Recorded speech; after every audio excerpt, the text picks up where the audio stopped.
मैं रिक्वेस्ट करूंगा रूप मान आंटी से कि वो आए और गुरुजी का सत्संग शेयर करें। गुरुजी और गुरुजी की साथ संगत को मेरा कोटि कोटि प्रणाम। मैं आपको कुछ अपने बारे में थोड़ा सा बताऊंगी, सिर्फ इसलिए क्योंकि मैं आपको ये बताना चाहती हूँ कि मेरी को गुरुजी के साथ कैसे मेरा कनेक्शन बना, और मेरा बचपन में ही गुरुजी के साथ कनेक्शन था, बट गुरुजी मेरी जिंदगी में बाद में आए। तो मैं जब छोटी थी तो मेरे ऊपर मेरी नानी जी और मेरे दादाजी का बहुत इन्फ्लुएंस रहा। मेरे दादाजी जो थे वो भी बहुत मतलब पाठ पूजा करते थे, और वो ये कहते थे कि गुरु का होना आपकी जिंदगी में बहुत जरूरी है, बिना गुरु के आपकी गति नहीं हो सकती। तो वो क्या करते थे, वो उन्होंने बहुत बहुत जगह घूमे कि मुझे सही गुरु मिल जाए, और उन्होंने बहुत ढूंढ के और फाइनली राधा स्वामी जो सेक्ट है उसको ज्वाइन किया। जो मेरे नानी जी थे वो भी बहुत पूजा करते थे, पर वो सुबह 4 बजे उठ के और गुरु ग्रंथ साहब पढ़ते थे और गुरुद्वारे जाते थे। उनके भी गुरु थे, तो उनके गुरु से उनको नाम मिला हुआ था। अब दोनों में फर्क ये था कि जो मेरे नानी जी थे वो गुरु ग्रंथ साहिब को बहुत आदर सम्मान से, जैसे हम लोग करते हैं गुरुद्वारे में, ऐसे उनको मतलब उनको आदर सम्मान करते थे।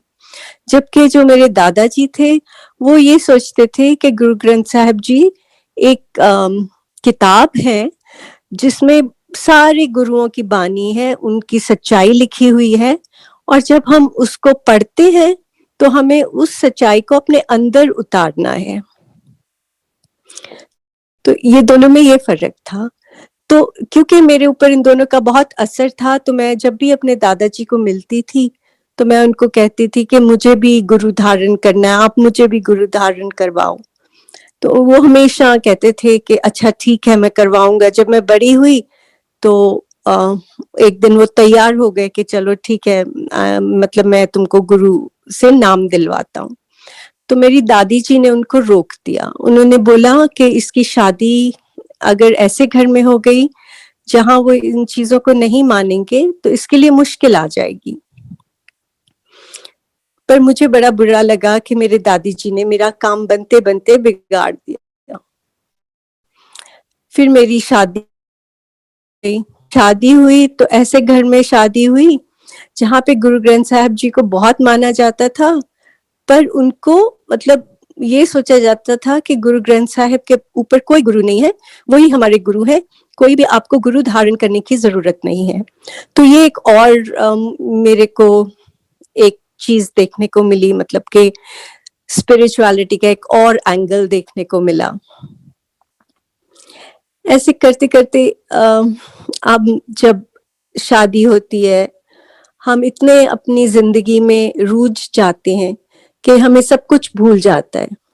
भगवान कहीं एक बैक सीट ले लेते हैं और हम सोचते हैं कि यही जिंदगी है। तो ऐसे करते करते टाइम निकलता गया, और एक टाइम आया कि मेरे फादर इन लॉ की डेथ हो गई और मुझे अपने मदर इन लॉ के पास आके मेरठ रहना पड़ा, क्योंकि वो कह रहे थे कि मैं अपना घर नहीं छोड़ूंगी, और मेरे हस्बैंड अकेले बेटे थे तो हमारी जिम्मेवारी भी बन गई और हमने करना मतलब वही करने को सही समझा, तो मैं वहां रहने लग गई। कुछ सालों बाद मुझे ऐसे लगने लगा कि क्या जिंदगी है, हम खाते हैं पीते हैं, we have a good life, और उसके अलावा क्या है, कुछ खालीपन सा फिर से महसूस होना शुरू हो गया मुझे। तो ऐसे एक दिन मेरे दादाजी मेरे पास आए और उन्होंने मुझे बोला कि बेटा मैंने ना तेरे भाइयों के नाम पे सारी प्रॉपर्टी लगा दी है, तो मैंने तेरे नाम पे कुछ नहीं डाला, तो तुझे क्या चाहिए। तो मैंने उनको बोला कि बापू जी आप ये बोलते हो ना कि गुरु से बढ़ के कोई धन नहीं होता, तो आप मेरे लिए प्रे करो कि मुझे गुरु मिल जाए, मुझे सच्चे गुरु मिल जाए। तो उनकी आंखें भर आई, उन्होंने आंखें बंद करी और उन्होंने मेरे लिए प्रे किया। उसके कुछ दिन बाद मैं चंडीगढ़ अपने पेरेंट्स के पास आ गई। तो जब मैं वहां आई तो मेरे मम्मा ने मुझे बोला कि बेटा यहाँ पे ना एक गुरु महाराज आए हुए हैं, उसी सेक्टर में थे, उसी जगह पे जहां हम थे, हमसे 5 घर दूर, और कहते कि तू चलेगी मेरे साथ। आई सेड मम्मा जरूर चलूंगी। सो हम शाम को गए, वहां पे गए। गुरुजी तब 33 सेक्टर में होते थे। जब मैं गेट पे पहुंची तो मुझे इतनी ज्यादा रोजेस की फ्रेग्रेंस आई, और मैं सोचने लगी कि यहाँ पे कितनी अगरबत्तियां लगाई हुई हैं, कितनी ज्यादा फ्रेग्रेंस है। इतनी फ्रेग्रेंस कि मुझे लग रहा था कि वो आपको जैसे आपके ऊपर ही, अंदर ही घुसती जा रही है, इतनी ज्यादा फ्रेग्रेंस थी। तो जब हम आगे आए तो गुरुजी बैठे हुए थे अपने सिंहासन पे, और गुरुजी ने उस दिन एक नीले रंग का चोला पहना हुआ था। तो मेरे मामा ने मेरे को इंट्रोड्यूस किया उनसे। तो मेरे को उन्होंने बोला गुरुजी मेरी बेटी है। उन्होंने इतना ही बोला तो गुरुजी मेरे को आगे से बोलते हैं, अच्छा ते तू मेरठ तो आई है? मैं क्या, हाँ जी गुरुजी। फिर उन्होंने मुझसे कुछ बातें की जो मुझे अभी याद नहीं है, पर ही मतलब काफी देर मुझसे बात करी, और फिर मैं साइड में होके बैठ गई। जब मैं वहां बैठी मैंने रोना शुरू कर दिया। मुझे इतना रोना आ रहा था, और मुझे बड़ी अपने आप पे हैरानी भी हो रही थी और शर्म भी आ रही थी कि लोग क्या सोचेंगे कि ये क्यों रो रही है। पर मेरा रोना बंद ही नहीं हो रहा था, और मुझे ऐसे लग रहा था कि जैसे मैं अपने घर वापस आ गई होती हूँ। मैं जितनी देर वहां बैठी मैं रोती रही। लंगर खाया, घर आ गए। जब हम घर आए तो अगले दिन फिर से हम गए गुरुजी के पास। तो उस दिन जब मैं गई तो मैं गुरुजी के सामने जाके बैठ गई, और मैंने गुरुजी की तरफ देखना शुरू कर दिया। और मैंने सोचा, मैंने कहा कि गुरु तो सफेद कपड़े पहनते हैं, और यहाँ उन्होंने ऑकर रंग के कपड़े पहने होते हैं, पर गुरुजी ने तो बड़े फैंसी कपड़े पहने हुए हैं। जैसे ही मेरे दिमाग में ये बात आई तो मुझे अपने आप पे बड़ी शर्म आई, और मैंने अपनी आंखें बंद करी, और मैंने सोचा कि सुखमनी साहब में ये तुक है। तब मैं बड़ा पाठ करती होती थी कि साध का निंदक महाहत्यारा, साध का निंदक परमेश्वर मारा। तो मैंने अपनी आंखें बंद करी और मैंने कहा गुरुजी मुझे माफ कर दो, मुझे नहीं पता आप कौन हो, मुझे बताओ आप कौन हो। और साथ संगत मेरे सिर के अंदर इतनी जोर से आवाज आई कि तू मेरे कपड़े देखन आई है। एक कपड़े तो मैं उन्हां ਲਈ पाए है जिन्हां ਨੂੰ मैं इथों वापस भेजना है। तो कह रहे थे कि ये कपड़े मेरे देखने आई है क्या? ये कपड़े तो मैंने उनके लिए पहने हैं जिनको मैंने यहाँ से वापस भेज देना है। मैंने एकदम डर के आंखें खोली, और गुरुजी मेरे को देख के स्माइल कर रहे थे। उसके बाद मैं जितने दिन वहां रही मैं गुरुजी के पास जाती रही। फिर मेरे हस्बैंड आए, और वो बिल्कुल किसी को नहीं मानते थे। अगर मैं कहती थी कि मैंने गुरुद्वारे भी जाना है तो वो कहते थे ठीक है तू हुआ, मैं बाहर खड़ा हूं। बिल्कुल भी बिलीव नहीं करते थे। तो उस दिन मैंने उनको बोला, मैंने कहा चलो मैंने गुरुजी के पास जाना है, हमने एक पार्टी पे जाना था। मैंने कहा प्लीज मेरे को 5 मिनट के लिए जाने देना, मैं फिर भाग के आ जाऊंगी, आप गाड़ी में ही बैठे रहना और फिर हम चलेंगे। तो उन्होंने मेरे मामा को बोला कि मामा जो लोग 60 साल पे करते हैं आपने इसको 30 पे लगा दिया है करने, ये तो गलत बात है, इसको ये क्या करती फिर रही है कि यहाँ हिंदुस्तान में तो आप एक ईंट उठाओ तो आपको 10 साधु मिलते हैं। एनीवेज मैंने फिर भी इंसिस्ट किया, और मैं भाग के चली गई गुरुजी को मिलने, और मैंने सोचा कि मैं माथा टेकूंगी और जल्दी से वापस आ जाऊंगी। नॉर्मली साथ संगत वहां पे 70-80 लोग होते थे। उस दिन इतनी भीड़ थी और इतनी लंबी लाइन लगी हुई थी कि मैं जाके लाइन में खड़ी हो गई, और मैंने सोचना शुरू कर दिया, मैं कहा गुरुजी आज तो मेरे को डांट पड़ जाएगी। तो बचाओ मुझे। जैसे ही मैंने मुड़ के देखा तो वो लाइन में पीछे खड़े थे। हमने माथा टेका, बैठ गए और मैं पूरा टाइम डरती रही कि अभी मुझे डांट पड़ेगी, अभी मुझे डांट पड़ेगी। तो थोड़ी देर के बाद मैंने इशारे से पूछा कि चले, तो ही सेड ओके चलते हैं, और हम उठ पड़े। और बाहर आके मुझे कहते हैं कि तू क्यों उठी, हम बैठे रहते वहां पे। तो ये है गुरु महाराज। उसके बाद मेरे हस्बैंड की पोस्टिंग लेबनान हो गई और वो लेबनान चले गए। वो अपने पीने के शौकीन थे, तो वहां जाके उनको लिवर सिरोसिस हो गया और मुझे मैसेज आया कि वो बहुत बीमार हैं और मेरे को बुलाया गया लेबनान। तो मैं मेरठ से दिल्ली आई, बहुत ज्यादा घबराई हुई थी, बहुत डर था मन के अंदर कि पता नहीं क्या होगा। हम हमेशा अपने बारे में सोचते हैं कि मेरा क्या होगा, बच्चों का क्या होगा। जब हम वहां पहुंची मैं दिल्ली, तो वहां पे कुछ ऑफिसर्स थे जो पीछे रह जाते हैं रेयर पार्टी में, वो लोग पीछे ही मतलब दिल्ली में ही थे, लेबनान नहीं थे। तो उन्होंने मुझे पिकअप किया और मैंने उनको बोला कि मैंने मैंने छोटे मंदिर जाना है, एम्पायर स्टेट। तो उन्होंने मुझे बोला मैम आप खाना खा लो, खाना खा के चलते हैं। मैं कहती रही कि मुझे नहीं खाना, आप मुझे वहां ले जाओ, पर वो माने नहीं, कहते मैम खाना खाओ फिर चलते। तो उन्होंने मुझे खाना डाल के दे दिया। मैंने सोचा चलो खाओ, फिर खत्म होगा खाना तो ले जाएंगे। तो जैसे ही मैंने खाना खाया तो उसमें मीट था, और उस दिन शिवरात्रि थी। मैं शिव जी के व्रत रखती होती थी बचपन से, और मैंने जैसे ही खाया मेरे को इतना बुरा लगा कि मैं आज शिवरात्रि और इन्होंने मुझे मीट दे दिया। मेरा डर और बढ़ गया कि कुछ ना कुछ और गड़बड़ होने वाला है, जो ये मेरे को ये उल्टा काम मुझसे हो गया। मतलब हमारा डर इतना हमारे पे काबू कर लेता है कि हम हर चीज को रिलेट करने लग जाते हैं।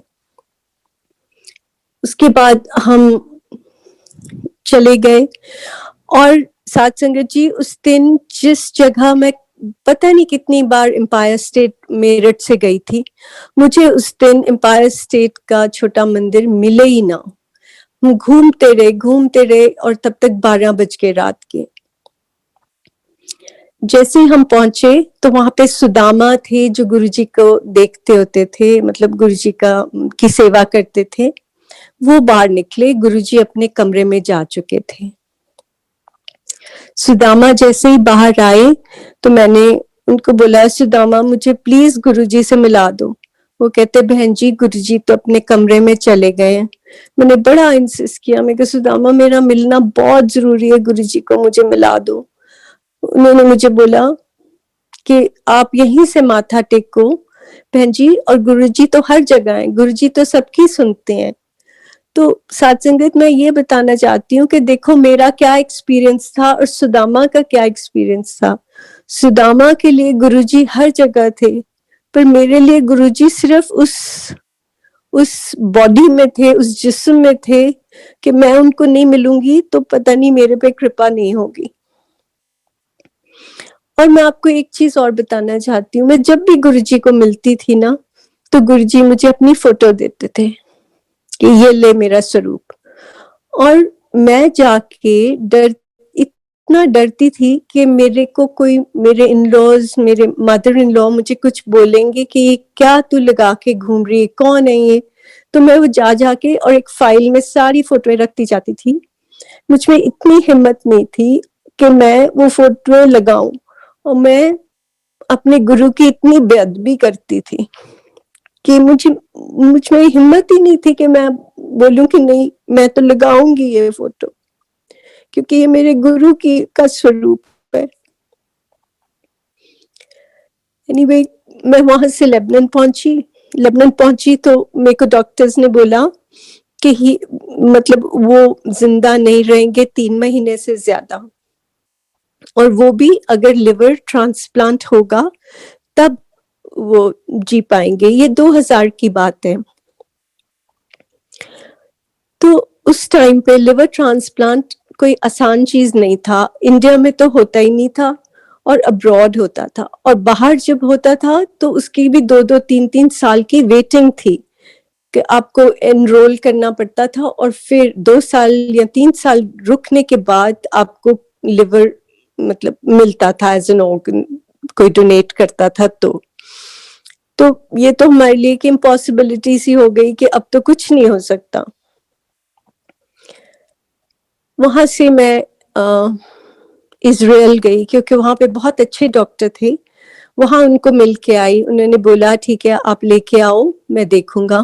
मैं वापस आई और मैंने अपने हस्बैंड को बोला कि आप चलो, और उन्होंने रिफ्यूज कर दिया। वो कहते तुम लोग मेरे को छोड़ दो, कुछ नहीं, मेरे को नहीं जाना है कहीं पे।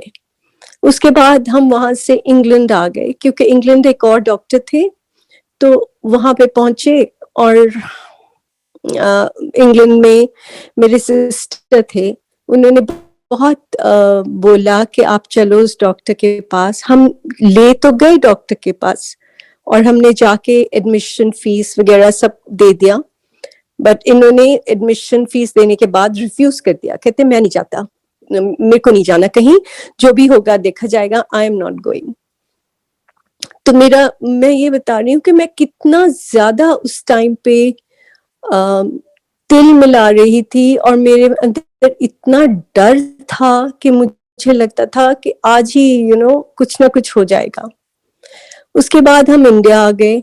इनकी फ्लाइट जो ऑफिशियल फ्लाइट थी वो मेरे से एक दिन पहले थी और मेरी उसके बाद थी। इसके बीच जब हम लेबनान में थे तो मेरे मदर गुरुजी के पास गए और उन्होंने गुरुजी को बताया, तो गुरुजी ने उनको कुछ बोला कि ऐसे कर देना। जब मेरे हस्बैंड पहुंचे तो मेरे मदर ने उनको पिकअप किया और मेरे मदर उनको लेके गुरुजी के पास चले गए।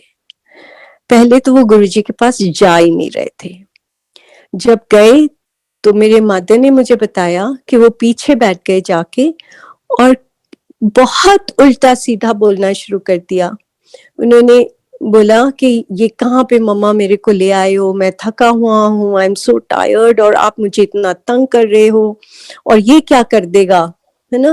मतलब इतनी रूडली कि यहाँ पे कोई क्या कर सकता है, कोई कुछ नहीं कर सकता, आप पता नहीं किस पखंड में पड़े हुए हो, पता नहीं क्या क्या। और मेरे मामा उनको बोले कि प्लीज चुप कर जाओ, चुप कर जाओ, पर वो सुने ही ना। पर गुरुजी ने उनको अपने हाथ से प्रसाद दिया, अपने हाथ से लंगर दिया, और इन्होंने लंगर नहीं खाया। वापस आ गए ये लोग घर।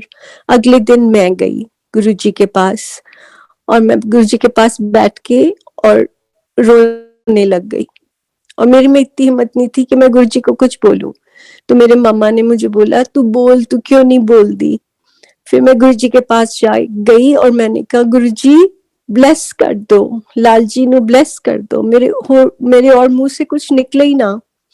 तो गुरुजी ने मुझे जोर से बोला नास्तिक है, मैं की कर सकना है दिलई। मैं इतनी बात ही सुन के फिर अपने पीछे होके बैठ गई और मैं रोती रही। फिर मेरी मम्मा ने बोला गुरुजी वो नास्तिक है पर ये तो ਤੁਹਾਡੀ पत्नी है ना। गुरुजी ने मेरी तरफ देखा और मेरे को बोला इधर आ।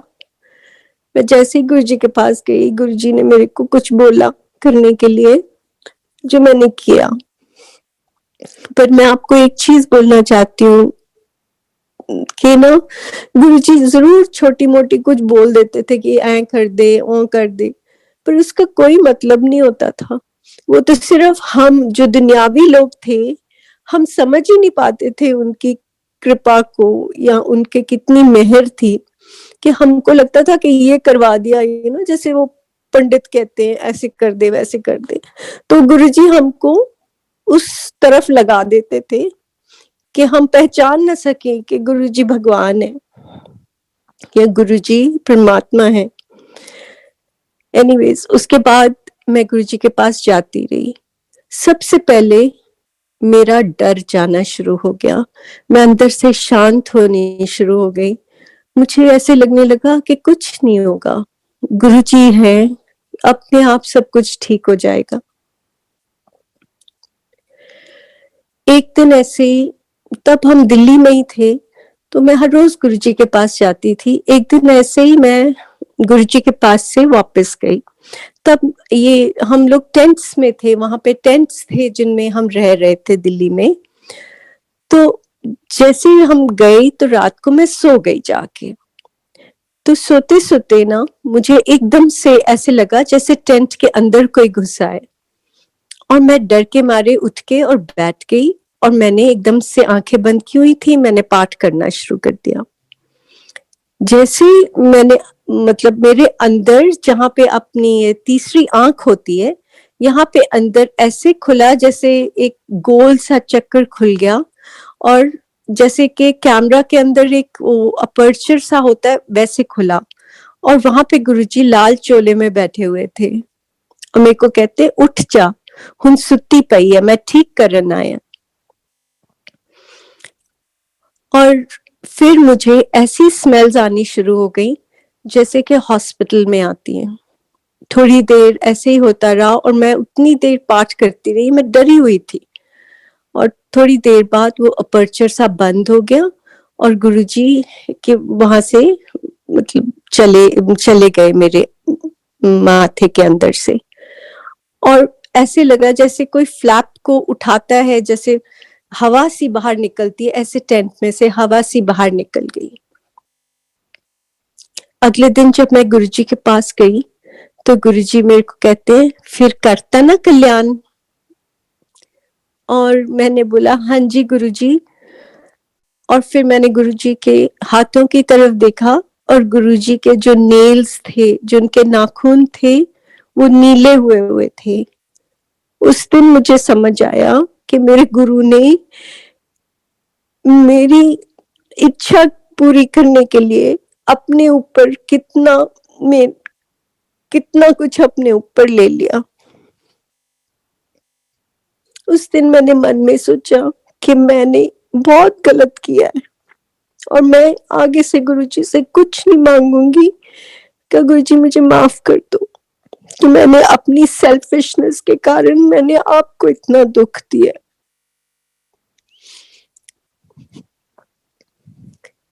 जब भी मैं गुरुजी के पास जाती थी, गुरुजी मुझे पूछते, मैं अपने मन के अंदर गुरुजी को बोलती थी कि गुरुजी लाल जी को मेरा मीत बना दो। लाल जी मेरे हस्बैंड का नाम था। और गुरुजी मेरे को अपने मुंह से, जैसे मैं माथा टेक के ऊपर उठती थी तो कहते थे मान मिथनी। और नेक्स्ट उनका डायलॉग मुझे होता था, की हाल है मानदा? So I would say ठीक है गुरुजी। He would say पी रहे हैं, and I would say हाँ जी गुरुजी, and he would say pin they. So ये हमारा हमेशा का गुरुजी का और मेरा यही बात होती थी। और मेरे में इतनी हिम्मत नहीं होती थी कि मैं गुरुजी को और कुछ पूछूं या बोलूं। बड़े लोग वहां पे थे जो गुरुजी के पास बैठ के और गुरुजी को उनके हाथ पकड़ के और उनसे हंस हंस के बातें करते थे, और उनसे पूछते थे कि गुरुजी आप कैसे हो, किवें हो, की हो रहा, या मेरे को ये दुख है। मेरे में इतनी हिम्मत ही नहीं होती थी कि मैं गुरुजी को कुछ बोलूं। जो वो मुझे पूछते थे मैं उसका जवाब दे देती थी, और मैं चुप से बैठ जाती थी। ऐसे करते करते मेरे हस्बैंड को थोड़ा सा गुरुजी पे यकीन होना शुरू हो गया। उनकी तबीयत बहुत बेहतर होनी शुरू हो गई। जितने भी इनके टेस्ट के रिजल्ट्स थे, जो बहुत बहुत ज्यादा खराब थे, वो ठीक होने शुरू हो गए।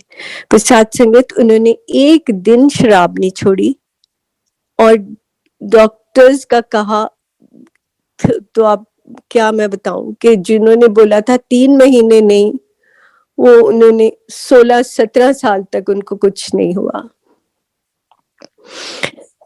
तो एक दिन ऐसे ही मैं और मेरे हस्बैंड गुरुजी के पास आए। उस दिन गुरुजी सैर करके वापस आए थे, और आके वहां पे एक साइड बोर्ड सा पड़ा होता था छोटे मंदिर में, गुरुजी उसके ऊपर बैठे हुए थे। जैसे ही हमने माथा टेका और मेरे हस्बैंड ने माथा टेका, तो गुरुजी ने अपना हाथ हवा में किया और प्रसाद ऐसे ऊपर से लिया और मेरे हस्बैंड को दे दिया, और उन्होंने खा लिया। तो साथ संगत जी ये देखो कि जिसने बिल्कुल गुरुजी को ना माना हो, गुरुजी को यहाँ तक कि इतना भरा भला बुरा पता नहीं क्या कुछ नहीं बोला, गुरुजी ने उनको कितना ब्लेस किया। तो गुरुजी तो एक मेहर का दरिया थे जो बस बह जाते थे, ये नहीं देखते थे कि हमारे क्या कर्म है, हम डिजर्विंग हैं या नहीं डिजर्विंग है। ऐसे कई चीजें हुई जो मैं आपको बता ही नहीं सकती। मैं अब आपको ये बताना चाहूंगी कि अगर गुरुजी के साथ आप जुड़ते थे ना, तो जो भी आपके साथ जुड़ा होता था गुरुजी की मेहर उस पर भी हो जाती थी। ऐसी मेरी कुछ फ्रेंड्स थी, कॉलीग्स थी, जो जिनके साथ मैं गुरुजी की कई बार बात कर देती थी। जब भी कोई दुखी होता था तो मैं उनको बोलती थी कि ऐसे मेरे गुरुजी हैं, आप उनके पास चले जाओ, आप पे मेहर हो जाएगी। तो ऐसी एक लड़की थी जिसकी अपने हस्बैंड के साथ बिल्कुल नहीं बनती थी, मतलब उसके हस्बैंड उसको बड़ा इल ट्रीट करते थे, बहुत ही ज्यादा, यहाँ तक कि पुलिस तक बात पहुंच जाती थी कई बारी। और वो बहुत ही अच्छी लड़की थी। तो मैंने ऐसे ही इन सब लड़कियों को एक बार बोला, तो क्योंकि ये गुरुजी की बातें सुनती रहती थी, तो इन्होंने एक बार बोला कि मैम हमको भी लेके चलो ना गुरुजी के पास। तो हम 2-3 ऐसे वैन्स लेके और गुरुजी के पास चले गए। जैसे ही मैं गई तो ये सब पीछे थे, तो मैंने माथा टेका तो गुरुजी कहते, अच्छा फिर तू आज ट्रक भर के ले आई। मैं क्या, हाँ जी गुरुजी। तो जैसे ये लड़कियों को मैं बड़ा सिखा के लेके गई थी कि गुरुजी से जो चाहिए ना तुम मांग लेना, गुरुजी पूरा कर देते हैं। तो मैंने विमी को तो खास बोला था, ये लड़की जो बहुत दुखी थी, कि तू गुरुजी से मांग लेना, और ये बड़ी साईं भक्त थी। तो जैसे इसने माथा टेका, माथा टेक के और गुरुजी जैसे इसने सिर ऊपर किया तो गुरुजी कहते मंग की मंगती है। तो इस लड़की ने अपना सिर हिलाया और कोने में बैठ के अपनी आंखें बंद कर ली। जितनी देर वहां बैठी रही इसकी आंखें बंद रही। जब लंगर खा के हाथ धोने के लिए हम बाहर निकले तो मैंने कहा विमी तूने क्यों नहीं कुछ बोला, गुरुजी ने तुझे खुद पूछा, तूने क्यों नहीं बोला। कहती मैम मुझे तो वहां पे गुरुजी दिखे ही नहीं, मुझे तो साईं बाबा दिख रहे थे। वो कहती मेरा मुंह ही नहीं खुल रहा था, मैं क्या मांगती। प्रसाद संगत गुरुजी ने उसको इतना ब्लेस किया कि वो वहां से छोड़ के चली गई अपने पेरेंट्स के पास, और अब वो बहुत अच्छी जिंदगी जी रही है। उसको एक और जीवन साथी मिला और बहुत खुश है वो लड़की अब। ऐसी एक टीचर थी जिन्होंने गुरुजी को अपने मन में बोला कि मैं अपना इंस्टीट्यूट खोलना चाहती हूँ और मैं मतलब कमाना चाहती हूँ अच्छे से। तो उसका इतने अच्छे से अब इंस्टीट्यूट चलता है। जिसने वहां पे जो जो बोला उसका गुरुजी ने पूरा किया। ऐसी एक और लड़की थी। मैं आपको ये बोलना चाह रही हूँ कि गुरुजी ने अपना चोला छोड़ दिया, उसके बाद भी जिसके पास मैंने गुरुजी की बात करी, जिसके पास नहीं भी करी, वो आगे पीछे गुरुजी से जुड़ता ही गया। कहीं ना कहीं से उसने गुरुजी के बारे में सुना और वो जुड़ा, चाहे मैंने ना भी बताया हो। तो गुरुजी की कृपा सिर्फ हम तक ही नहीं होती, गुरुजी की कृपा हमारे आसपास हमारे पूरे स्फीयर में हो जाती है। ऐसी एक और लड़की थी जिसने गुरुजी को नहीं देखा था क्योंकि गुरुजी ने अपना चोला तब तक छोड़ दिया था। तो ये मेरा ख्याल है 2016 की बात है, 16 की, हाँ जी।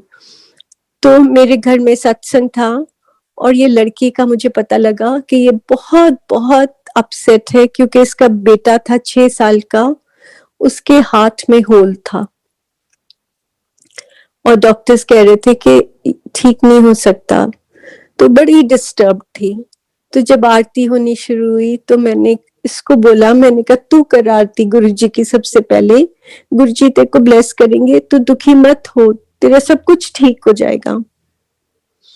तो इस लड़के का पीजीआई में ऑपरेशन था और ये बड़ा गुरुजी को प्रे करने लग गई। तो जिस दिन ऑपरेशन था इसने मुझे बताया, कहती मैम मैं और मेरा बेटा बाहर बैठे हुए थे डॉक्टर के, और डॉक्टर ने मतलब सारे टेस्ट कर लिए थे एंड दे सेड कि ऑपरेशन तो होगा ही होगा। तो जैसे ही कहती है कि हम दोनों बैठे हुए थे डरे हुए, और कहती कि डॉक्टर अंदर से बाहर आए और मुझे बोला अच्छा अब आप 15 मिनट में अंदर आ जाना, फिर इसको प्रिपेयर करके हम करते। कहती जैसे ही डॉक्टर मुड़ के जाने लगे तो मुझे गुरुजी, पूरा स्वरूप गुरुजी का था। कहती डॉक्टर नहीं दिख रहा था, वैसे ही गुरुजी की सिर और गुरुजी का चोला मुझे दिखा। और कहती मैं रोते रोते, मेरी आंखों में आंसू थे पर मन में खुशी थी कि गुरुजी आ गए, अब सब कुछ ठीक हो जाएगा। जब वो अंदर गए, उन्होंने फिर से कुछ मतलब उसके कुछ टेस्ट करने थे। तो जब उन्होंने देखा तो उन्होंने बोला कि ये तो सब कुछ ठीक सा हो गया है, कुछ है नहीं, लग नहीं रहा है। फिर से वो उसको ले गए, उसके सारे टेस्ट फिर से हुए और साथ संगत उनको कोई प्रॉब्लम नहीं दिखी, बच्चा बिल्कुल ठीक हो गया। तो ये है गुरु जी की मेहर। मैं आपको कुछ और ऐसी बताऊंगी जो दूसरों के साथ हुई, और मैं वहां पे थी उस टाइम, मैं प्रेजेंट थी तो मैंने भी देखी। ऐसे ही हम एक बार छोटे मंदिर में बैठे हुए थे गुरु जी के पास, तो एक लेडी आई, वो 60-70 साल के बीच की उनकी उम्र होगी। तो वो आई और उन्होंने, शायद वो पहली बार गुरु जी के पास आई थी, तो एक हाथ में उनके ना बड़ा सा पैकेट था। उन्होंने वो पैकेट लाके गुरुजी के पाँव में रखा और आगे होके गुरुजी को कुछ बोला, तो गुरुजी ने भी आगे होके सुनने लगे कि क्या बोल रही है। तो जैसे ही वो उन्होंने बोला तो गुरुजी को गुस्सा आ गया और गुरुजी ने पाँव मारा उस पैकेट को। कहते तू मैनू पैसे देना ही है, जा चली जा इत्थों। और जैसे ही गुरुजी ने ऐसे बोला, साथ संगत पूरे उस कमरे में ऐसे वर्षा होने लग गई अमृत की, और जितने गुरुजी के स्वरूप लगे हुए थे सब में से अमृत बहना शुरू हो गया और सब ने वो अमृत को चखा, और इतना उसका अच्छी क्या बहुत ही अच्छी फ्रेग्रेंस थी और इतना स्वाद था कि मैं बता नहीं सकती। तो ये थे अपने गुरुजी। ऐसे एक बार लोग वहां पे ना मिठाई ले आते थे कई बार, तो ऐसे ही कोई छैना मुर्गी का डब्बा लेके गुरुजी के पास आया और गुरुजी सारी मिठाई ना लोगों में बांट देते थे, जितनी भी संगत बैठी होती थी उसमें बांट देते थे।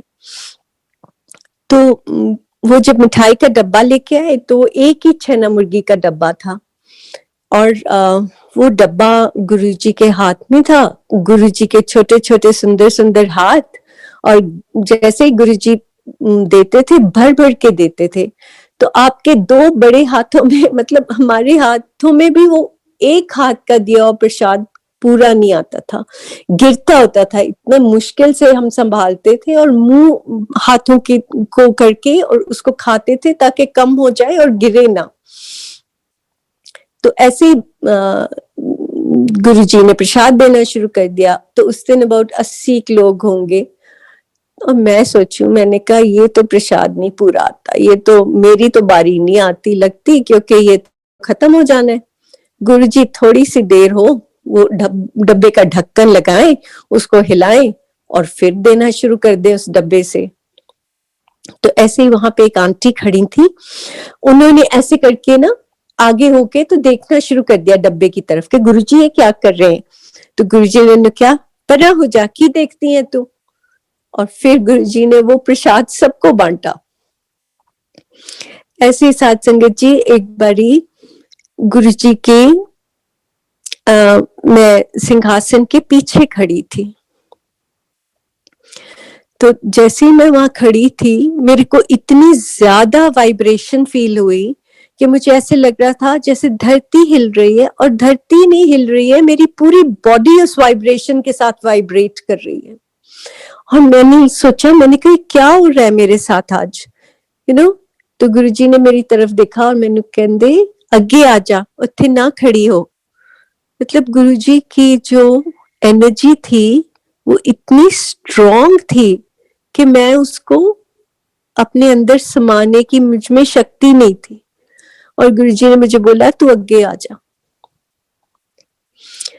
ऐसे ही बहुत बहुत देखने को मिला गुरुजी की मेहर हर एक पे इतनी देखने को मिली कि मैं बता नहीं सकती कि गुरुजी भगवान थे, पर हमें कभी ये बात समझ नहीं आई। हम यही सोचते रहे कि गुरुजी हैं, हमारे गुरुजी हैं, हम कोई भी प्रॉब्लम अब हम पे नहीं आ सकती क्योंकि गुरुजी उसे संभाल लेंगे। सत्संगत में एक चीज और आपको बताना चाहूंगी कि गुरुजी मोस्टली किसी को नहीं बोलते थे कि तुम ये करो या वो करो। गुरुजी को कोई भी कुछ पूछता था तो ये कहते थे खुश रहा करो, ऐश कर, जा ऐश कर। और मुझे लगता था कि अगर मुझे नाम नहीं मिलेगा ना तो मैं कैसे इस भवजल से पार होंगी। और मेरे को ये लगता था गुरुजी तो नाम देते नहीं, तो अब मैं क्या करूं।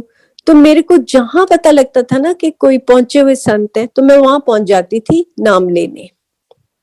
मैंने कोई नहीं छोड़ा, बट अल्टीमेटली मुझे यही पता लगा कि मैं कुछ कर लूं, मुझे कुछ भी मैं करती जाऊं, मुझसे कुछ नहीं हो पाएगा।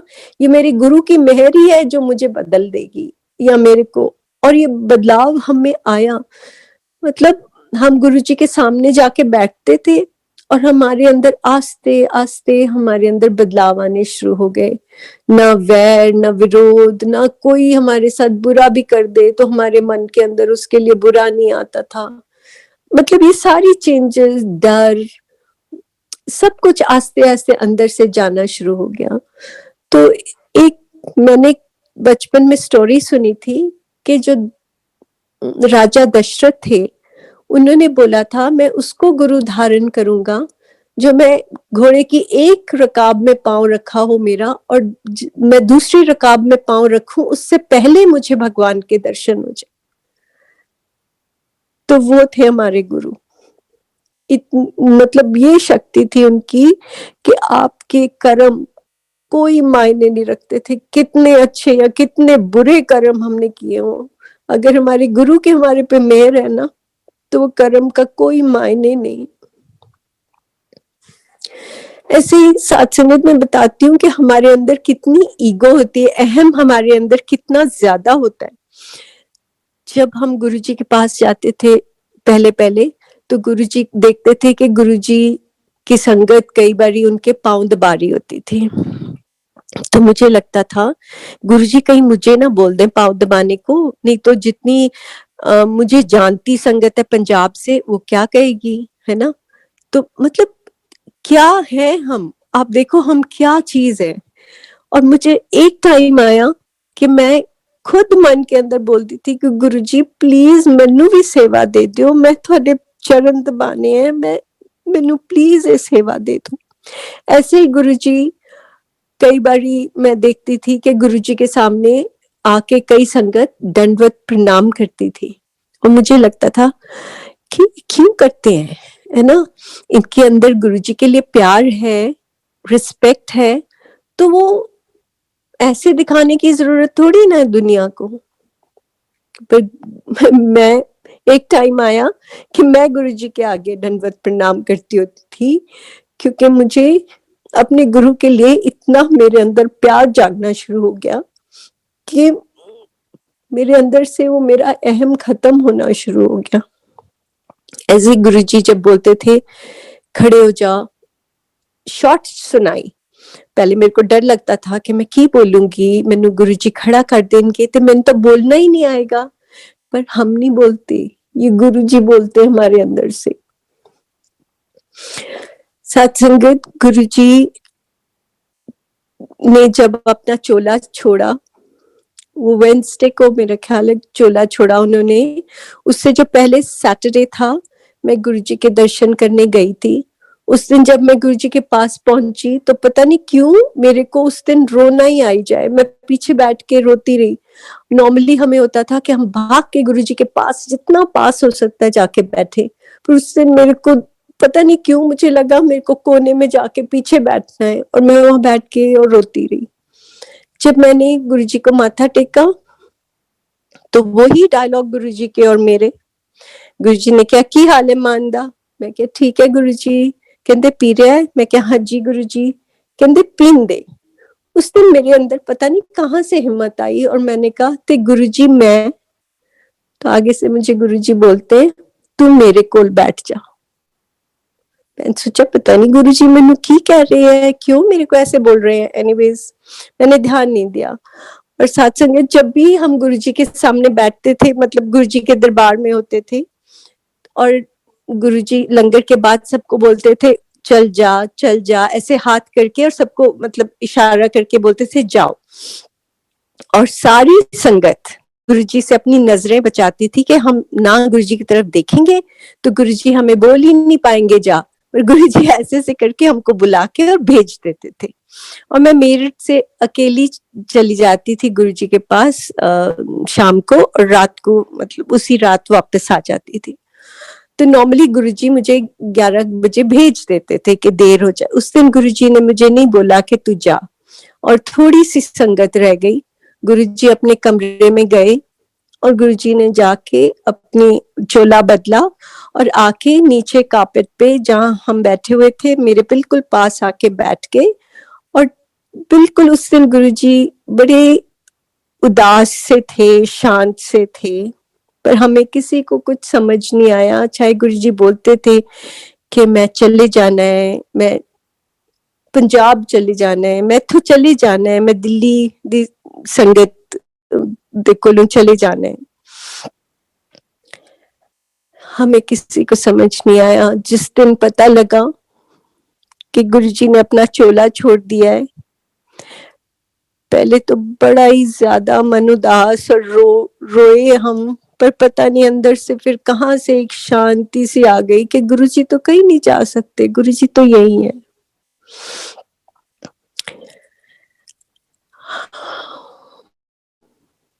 और फिर गुरुजी के संस्कार पे भी मुझे बिल्कुल रोना नहीं आया, पता नहीं क्यों नहीं आया। मैं बस चुप से ऐसे ही बैठी रही वहां पे।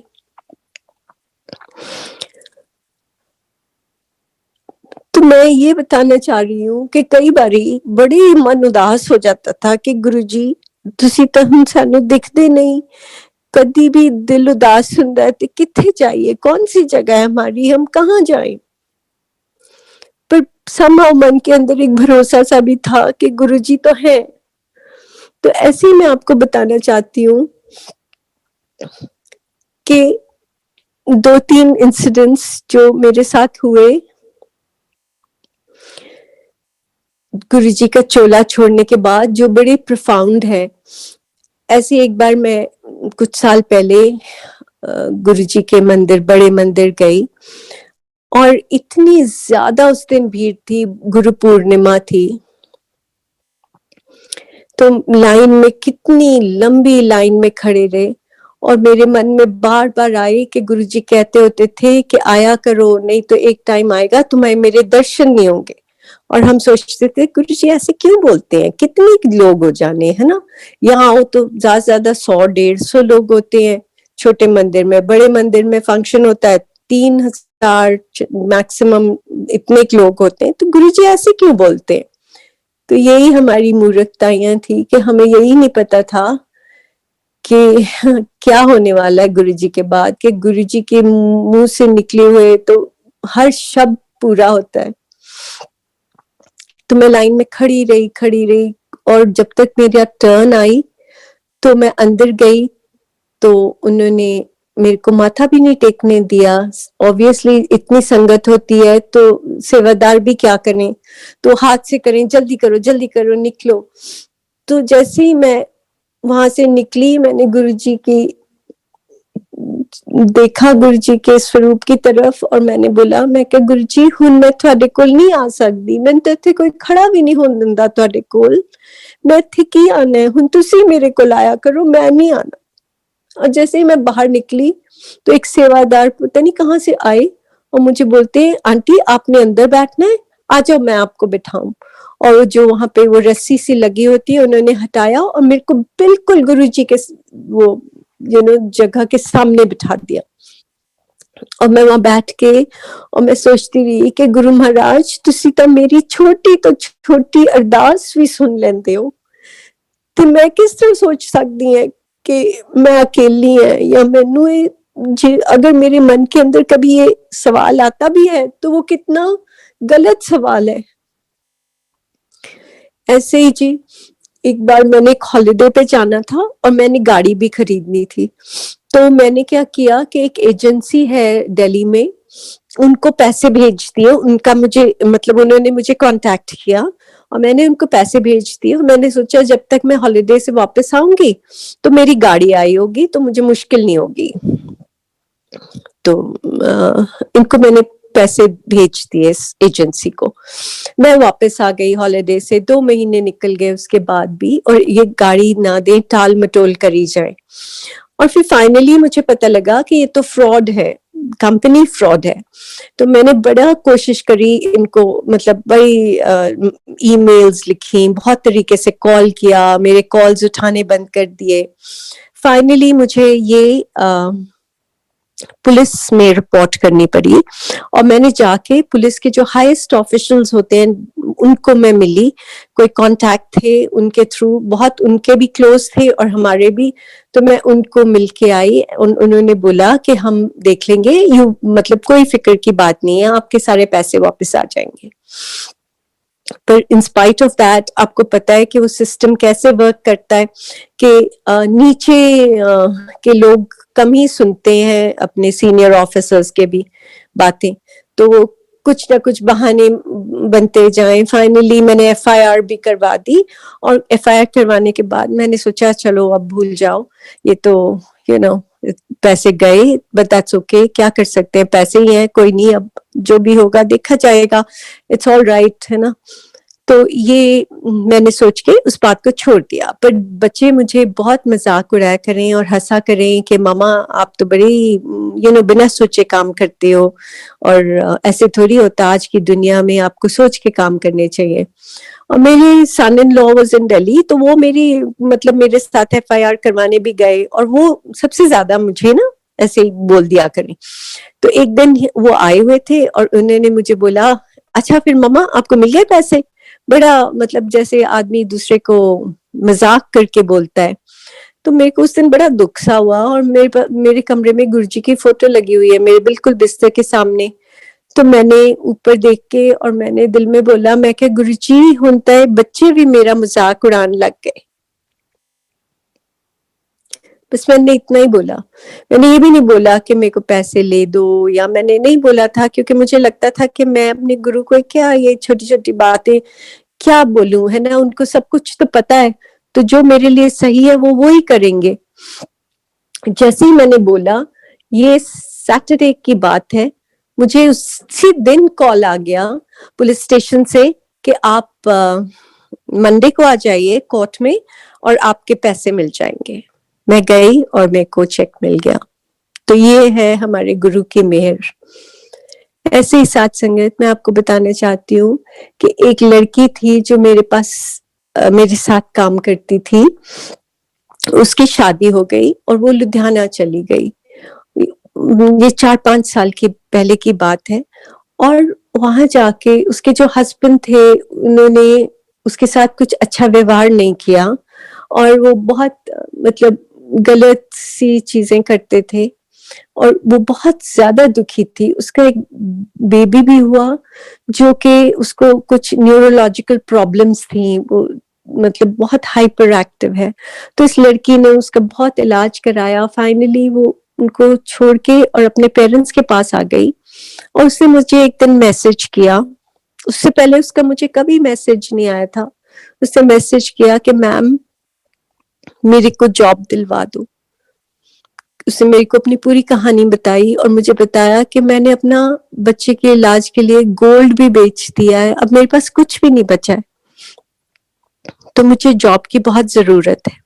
तो मैंने उसको बोला कि बेटा I am no longer in contact, मतलब मेरे को कोई कांटेक्ट नहीं है जिसको मैं बोलूं कि तेरे को जॉब दिला दे, तो गॉड विल हेल्प यू, पर तू देख क्या कर सकती है। तो उसने मुझे बोला कि मैम आपके सिवाय मेरा कोई सहारा नहीं है, मुझे कोई नहीं है जो मेरी मदद करेगा, आप मेरी मदद कर दो। और मेरे को आप जैसी मर्जी जॉब दिला दो, मैं वो करने को तैयार हूं, पर मैम मैं किसी को नहीं बोल सकती, मुझे कोई नहीं जानता। उस दिन फिर मैं गुरुजी की तरफ देख के मैंने बोला, गुरुजी मैं इतने लोगों की मदद कर पाती थी, मैंने क्यों बंद कर दिया? अब नहीं, मैंने खुद ही बोला था गुरुजी मैं नहीं हुन करना कुछ भी काम को, मैंने नहीं करना। और फिर मैंने गुरुजी को बोला, मैं गुरुजी प्लीज, मैं कितने लोगों की मदद कर पाती थी जो इतने अच्छे लोग थे, आपकी कृपा के कारण मैं उनकी मदद कर पाती थी, पर अब मैं नहीं कर सकती। साथ संगत जी, मुझे अगले दिन ही कॉल आता है उन लोगों का जिनको मैंने कई बार रिफ्यूज कर दिया था कि मैं नहीं काम करूंगी आपके पास। उनका कॉल आता है मुझे और मैं इस लड़की के लिए वहां पे एक जॉब का बंदोबस्त कर पाती हूँ। तो साथ संगत, गुरु महाराज की कृपा जो है ना, वो बहुत अपार है, बहुत बहुत अपार है। इतनी वो आपके ऊपर अपनी मेहर ऐसे गिराते हैं, डोलते हैं, जिसको पंजाबी में बोलते हैं ना, आप चाहे उसके लायक हो ना हो, गुरु महाराज आपके पास और आपके साथ हमेशा होते। एक बार हम गुरु महाराज के साथ जुड़ जाएं, हमें कोई जिंदगी का कोई फिक्र नहीं करने की जरूरत। इस जिंदगी को तो छोड़िए, हमें आगे की जिंदगी का भी, इस जिंदगी के पार का भी सोचने की जरूरत नहीं है। पर मैं एक ही बात बोलूंगी कि गुरु महाराज को हमारे सारे दुख, हमारी सब खुशियां, हमारे अंदर क्या है, सब पता है। वो सिर्फ एक ही बात बोलते थे कि अच्छे अच्छे कर्म करो, किसी का बुरा ना करो, किसी दिल ही बुरा ना बोलो। हम इतना ही कर लेना, वो ही बहुत है। गुरु महाराज की कृपा आप सब पे रहे। गुरु जी सब ते मेहर करन। गुरु जी बहुत बहुत अपार ने। गुरु जी परमात्मा ने। ये चीज हम सिर्फ अपने अंदर महसूस कर सकते हैं। तो अगर हम कुछ मांगे गुरु जी से, तो यही मांगे कि गुरु जी तुसी मैनू अपनी कृपा दा पात्र बना के रखो, मैनू इन्ना मांझ दियो कि मैं थोड़े लायक बन सका, जो हम नहीं बन सकते, सिर्फ उनकी मेहर हो तो हम बन सकते हैं। जय गुरु जी।